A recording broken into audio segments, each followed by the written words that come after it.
what's up, what's up? It's time for Raising Kanan, episode 2. Mind your business. Stay up out my business, recap. So let's go. Alright, so starting out with continuing from last episode when Detective Howard was walking to the park to meet up with Rock. That's how the show started, and that's basically set the stage for the entire episode for the most part.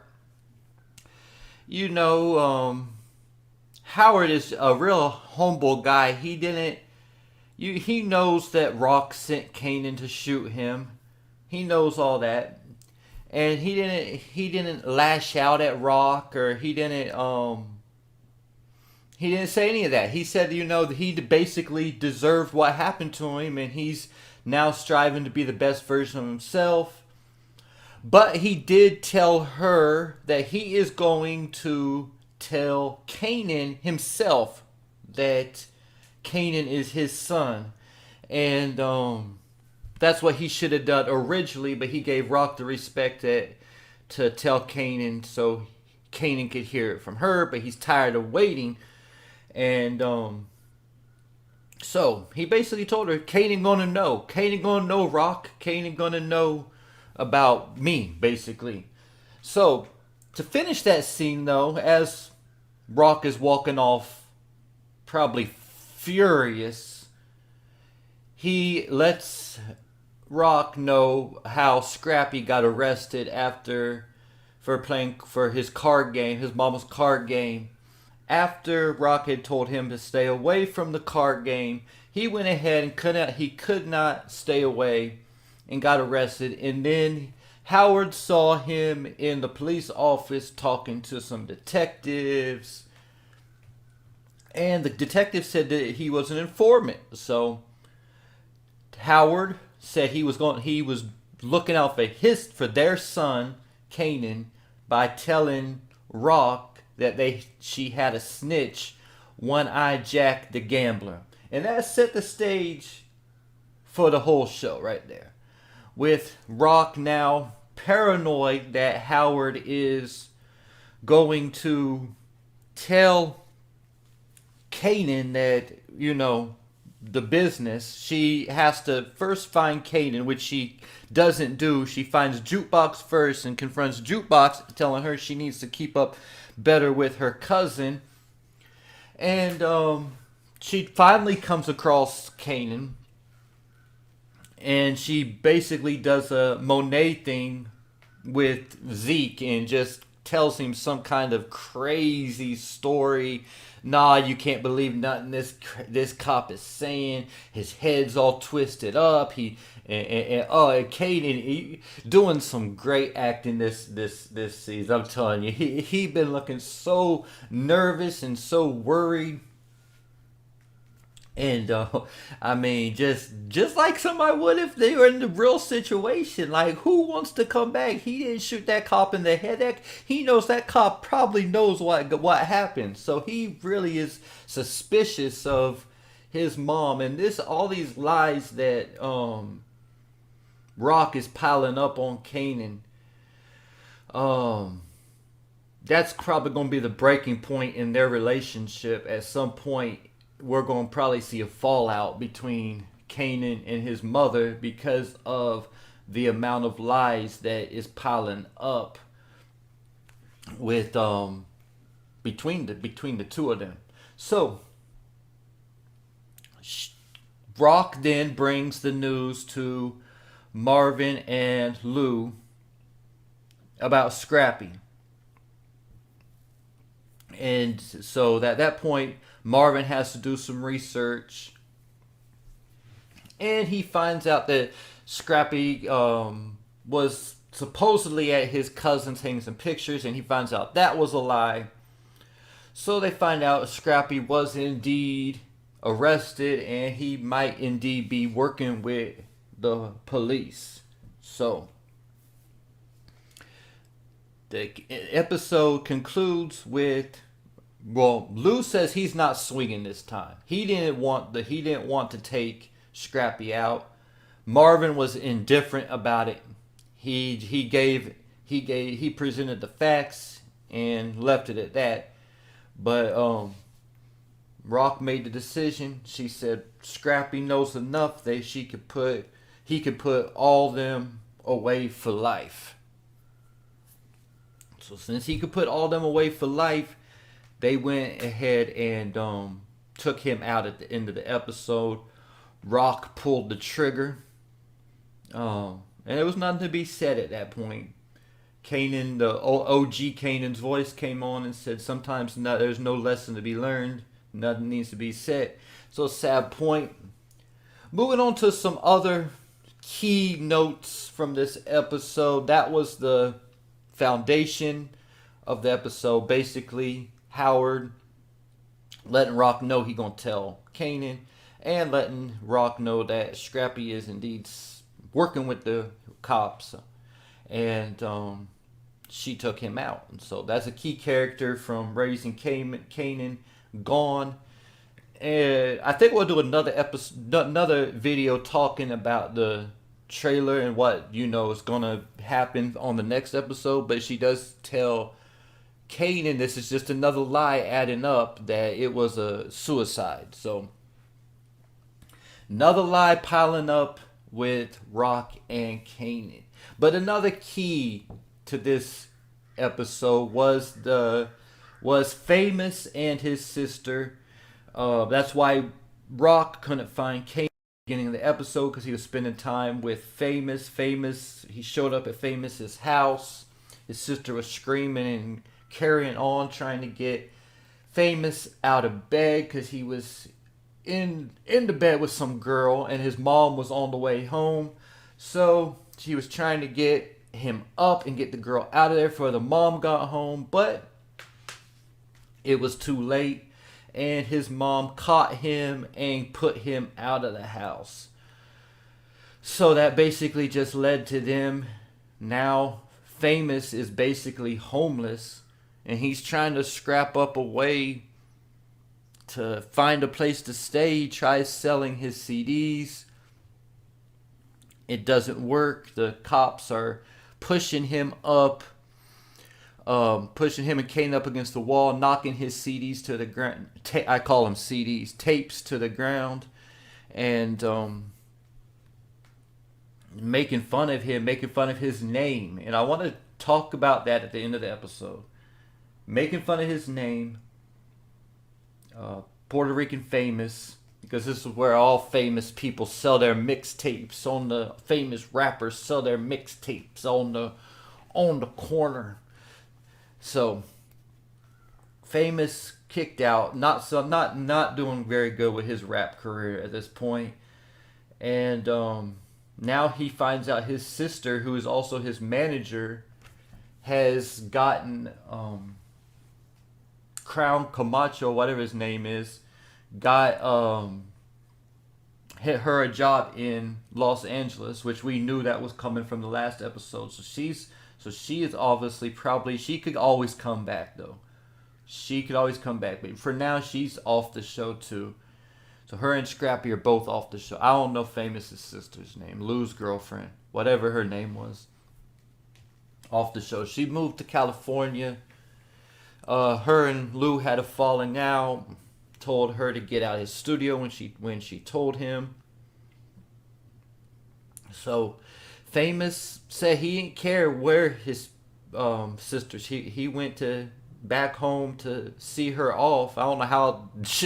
They don't supposedly have cell phones, but I don't know how he found out, if he's basically wandering the streets, that she was moving. But nonetheless, he was there, and him and his mom did not speak, and he said he told Kanan he didn't care. He didn't care where his sister was going. So we're seeing a change in Famous now. He told Kanan during the 3 months Kanan been gone, he been maturing. So we're seeing a new side of Famous. And lastly, gets me to my boy, my favorite, probably my favorite character in Power. Maybe 50 Cent beat him. OG Kanan might be my favorite character in Power. I don't know, but I think Unique is my favorite Power character. But yeah, it gets me to Unique. Now he's out of jail. He's lost everything. He's trying to stay with his baby mamas at his baby mother's mom's house, and that only worked for one night.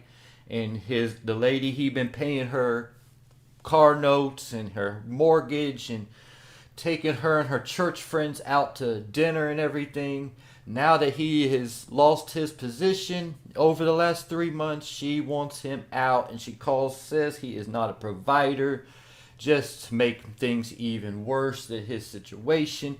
Then he goes to his connect and is just completely disrespected by the connect's bodyguard and by the connect. I can't remember the connect's name. The guy who plays dominoes with his not dominoes bingo with his grandma all day long. But yeah, the guy who plays bingo with his grandma all day long is disrespectful. Tells him desperation isn't a good look on Unique. And then he meets up with his boy. Oh yeah. That boy. Shoot, what is that guy's name? Ordell meets. That's another key part I missed out on. He has on flip sides. He's gonna be working for Rock and under Lou in the 40 projects. So that's gonna be Wardell's new job. So Unique meets up with Wardell. After that, after he's disrespected by his previous connect, he blows up, knocks stuff all over the ground, and just kicks stuff at the old senior citizen bingo game, making a big scene there. Then he goes into his old spot to meet up with Wardell, and it's all completely torn up. So nothing there, nothing left for Wardell tells. And if I got the name wrong, I'm sorry. I can't even think of it right now. I'm calling him Wardell because I know it's something like that. It might be Wardell. Dell. Just call him Dell. Dell told him straight up, man, there's nothing left for you on the south side. Maybe it's time for you to go.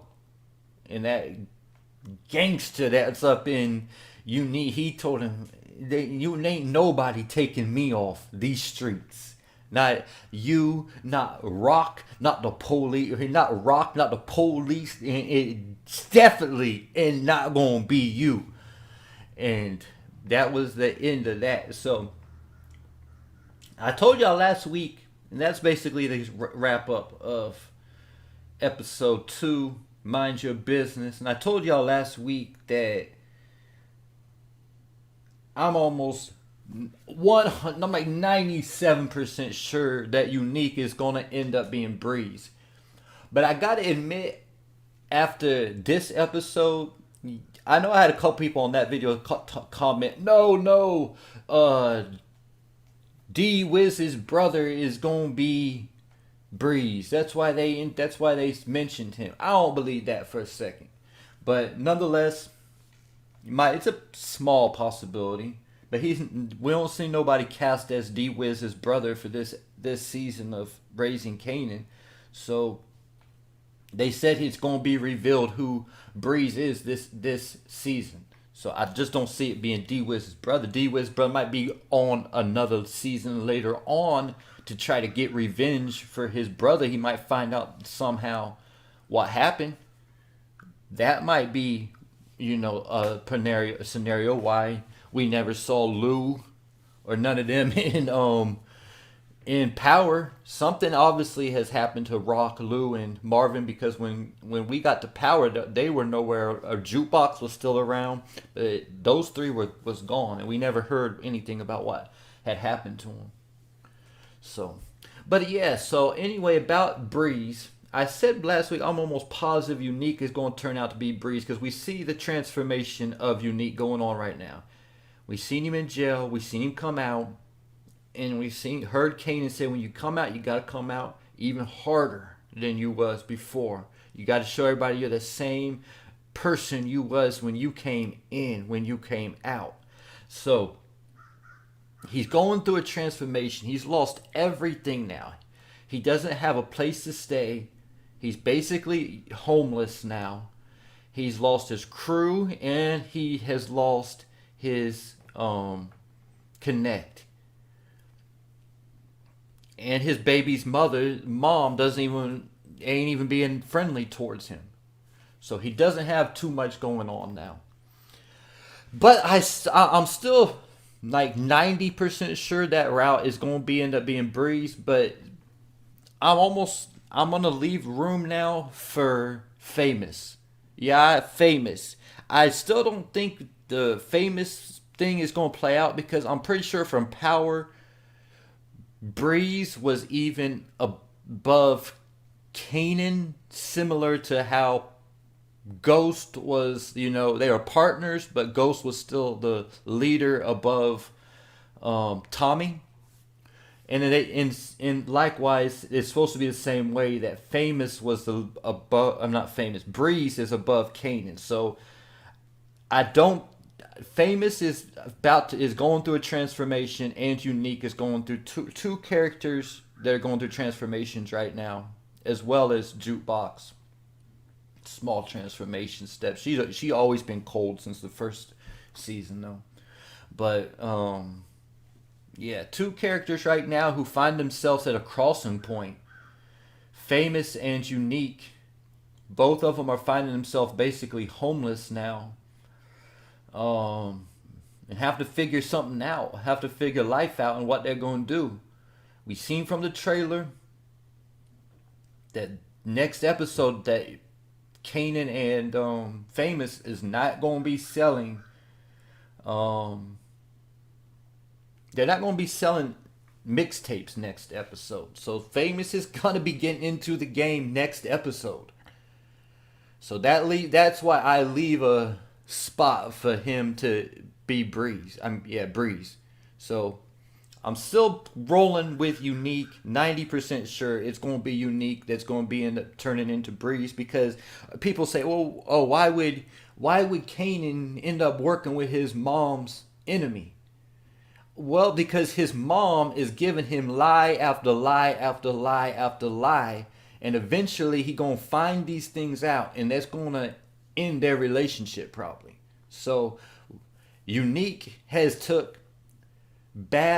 he has taken all kinds of slack from Rock. Rock set him up to put him in the position he's in now. Set his crew up to get hit by the cops in season 1. And I mean, I know he did rob Rock, but I think it was in response to something else that Rock had did previously to him too. So things are going to catch up to Rock, and things are going to turn around at some point for Unique. It might be next episode, because I know that their bodega going to get hit, and Unique's baby mama told him that that's where she saw Rock. So most likely Unique is going to be the one who hits that spot. So things might be changing for Unique, turning around quickly, because he ain't going to stay down like that. Alright, that's what I got to say about episode 2. I got some more videos I'm going to make about this particular episode concerning Jukebox and Kanan. They're seen together on the couch, and I had one more. Oh yeah, for the trailer. So I'm at least going to get 2 more videos about this before